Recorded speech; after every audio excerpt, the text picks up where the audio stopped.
Good morning and welcome to the 2024 AMSAT Colloquium. I'm Dave Johnson. I'm the Honorary Secretary of AMSAT-UK, and along with my colleagues who set up this event for the next 2 days, I'm very grateful. It's going to be an interesting set of lectures, and the first one we have is from our chairman, Professor Sir Martin Sweeting, to give a presentation about what Surrey Satellite Technology and SSC are up to, and some of the things that AMSAT-UK are up to as well. Okay, Kieran. Good morning and welcome to the 37th AMSAT-UK Colloquium. I'm really sorry I can't be with you yet again this year because I'm attending the International Astronautics Congress in Milan. But let's first of all have a quick look at some of the things that have been happening since we last met. One of the most interesting things that we can observe is the huge number of satellites that have been launched. You can see from this graph how since about 2020 we've seen an almost exponential increase in the numbers of satellites launched. This, of course, has been dominated by the US SpaceX Starlink constellation, with nearly 6,500 by now satellites having been launched in up till July of this year, but also the satellites for the European OneWeb and China's Guowang Yuanxing G60 constellations. And all of this means that space debris is a serious concern, and we're now having increasing awareness about the space domain and the environment and how to preserve it. The huge increase that we've seen in the numbers of satellites launched in recent years is largely due to small satellites that have really changed the game in the space industry. They've enabled many new entrants into space because of the lower cost, the shorter timescales, and the more modest facilities that are required to produce them, and yet they produce useful capabilities because they've become increasingly sophisticated. When we look at the numbers of satellites launched in the last few, even in 2022, see 97% of all those spacecraft launched were small satellites. So it really has changed the game for space. The popularity of small satellites is really evident when you go and attend some of the conferences. I went to the very first Utah SmallSat conference. I think it was in 1987.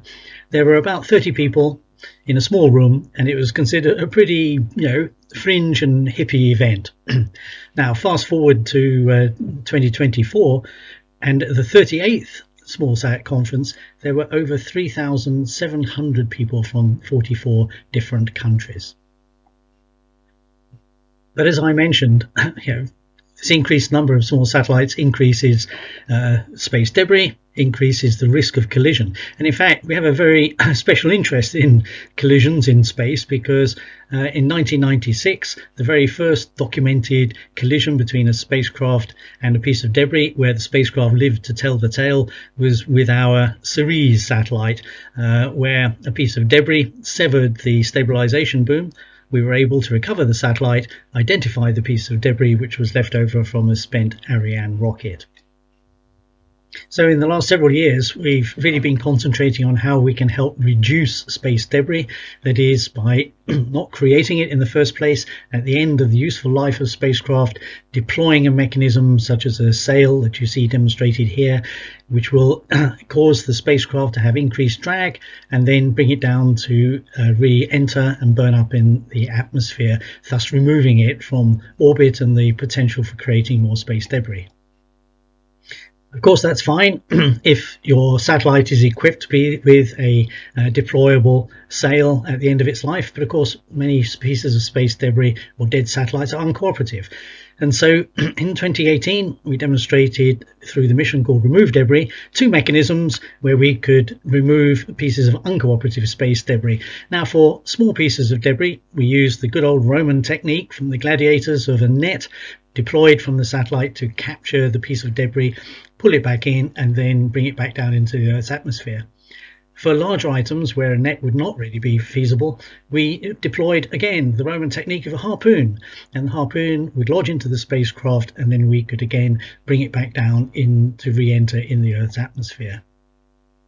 Videos of exactly this happening. So on the removed debris spacecraft, we took our own piece of space debris, a small nanosatellite, ejected it from the mothership, and then deployed the net, which you can see here on the right, to capture it.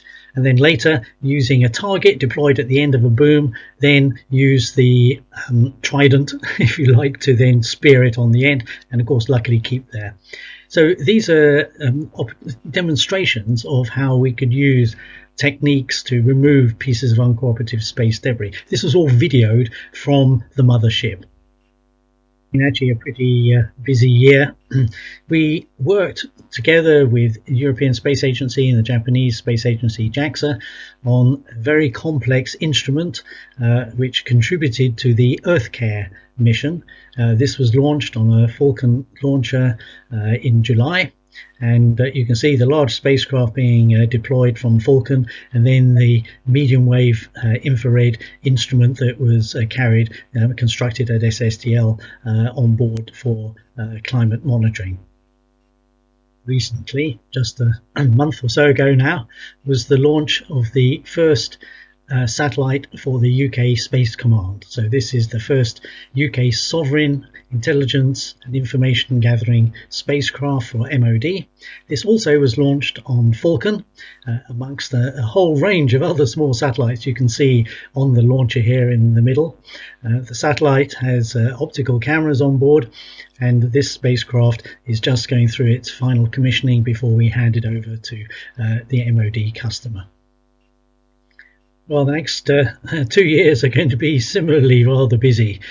We have 9 spacecraft currently being manufactured, 2 for satellite view taking infrared images, satellite for Thailand, another demonstration mission of radar, a radar mission for the Norwegian government, a training program, an Earth observation satellite with the Philippines.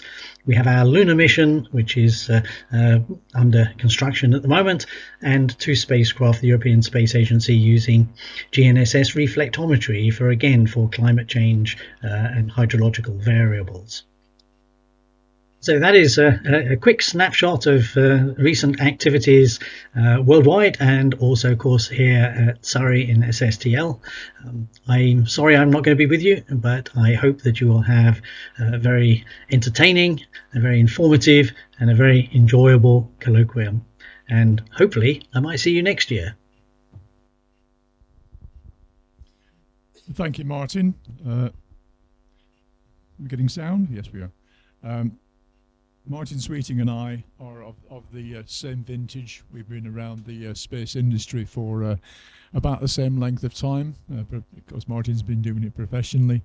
I've been doing it as an amateur radio operator, and some of my friends in the audience will laugh at when I say I've retired about 4 times. I keep coming back into the industry, and I'm fortunate now that I actually work for Goonhilly Earth Station as a software engineer.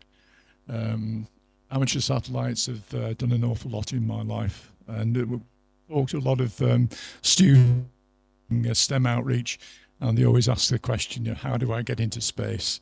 And we say, join AMSAT, join the other organizations, go to university, join the amateur radio clubs there.